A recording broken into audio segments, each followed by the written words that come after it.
There are two ways to link nodes in Nuke. The simplest is called a clone. A clone is essentially a bidirectional instance, which is to say, let's create one. If I select the node I want to clone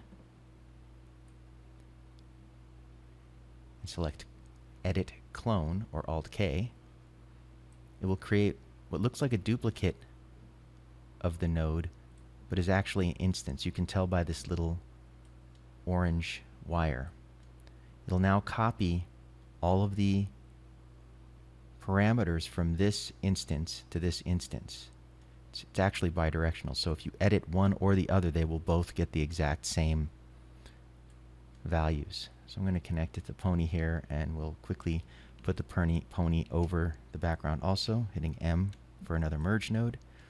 And you can see the pony is now following the ball, inheriting all of the same transforms that were in this transform here. And you'll notice the names are even the same.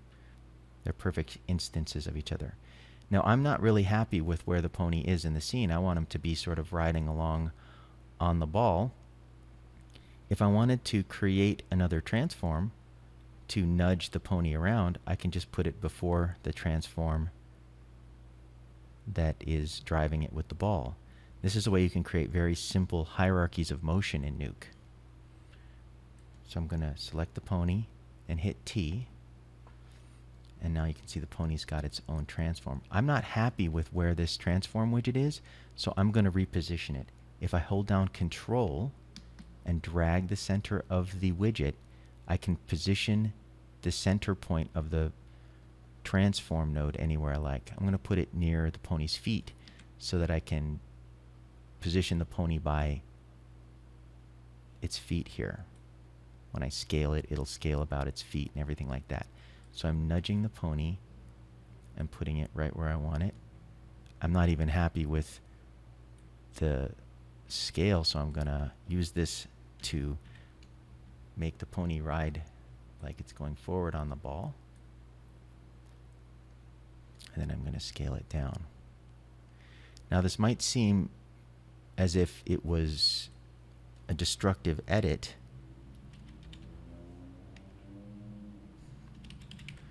because I have two transforms in a row.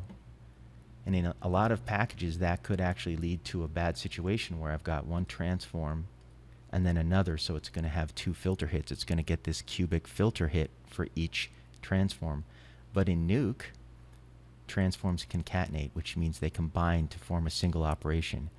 As long as there's nothing else in between the two transforms, they'll combine into a single operation.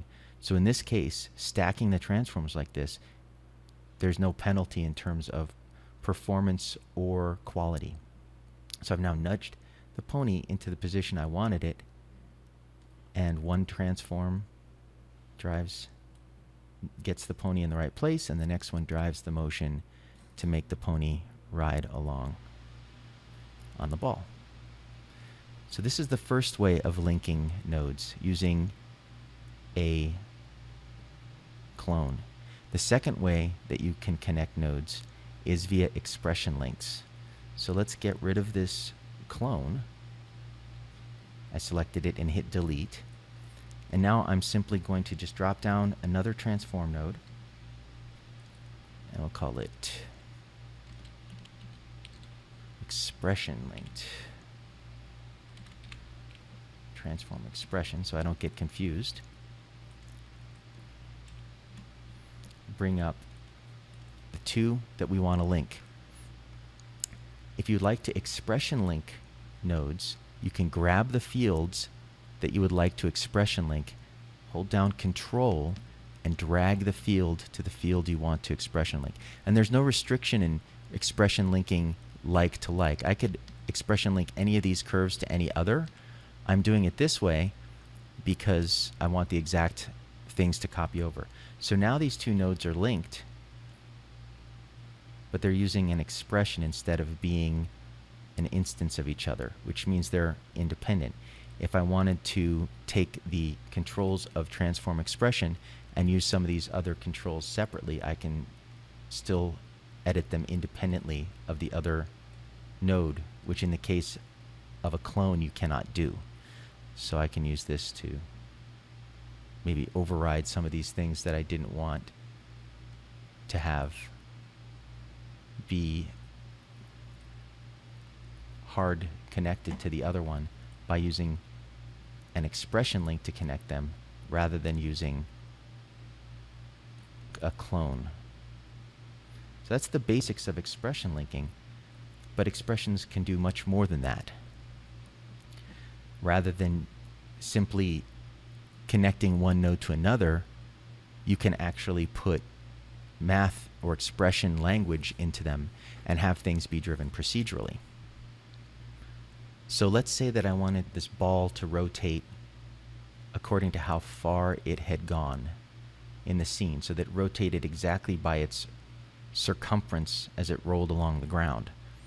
I could use an expression to do that. So the node that I want to drive is the one that's rotating the ball, this transform here.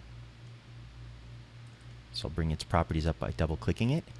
And right now it's got animation on the rotation. Let's get rid of that. I'm right-clicking here and saying no animation.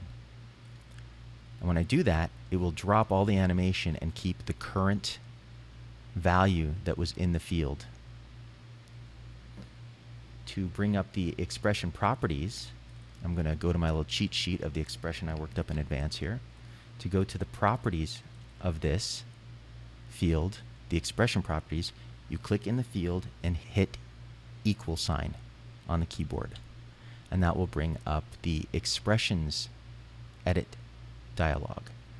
I'm going to paste that little expression in that I created earlier.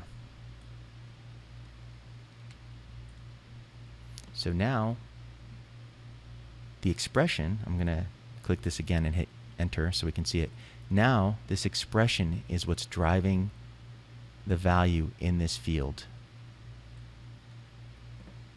So as the ball translates over along the X in the canvas, it's getting a rotation that is appropriate for its position. If it didn't have any translation up along off the ground here,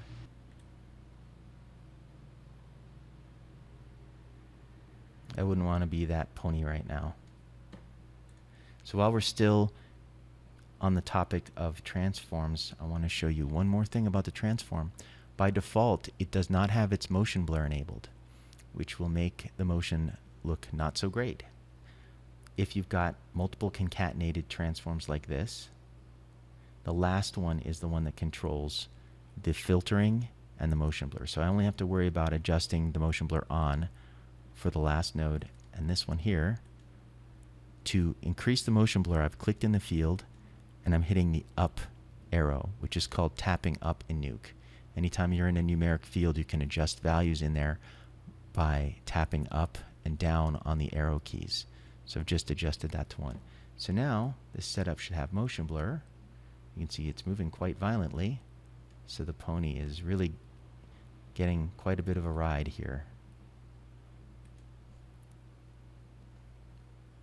And I'm caching it into the RAM player by letting it render for a little bit. There we go.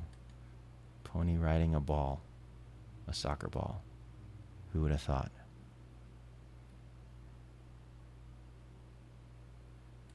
Yay!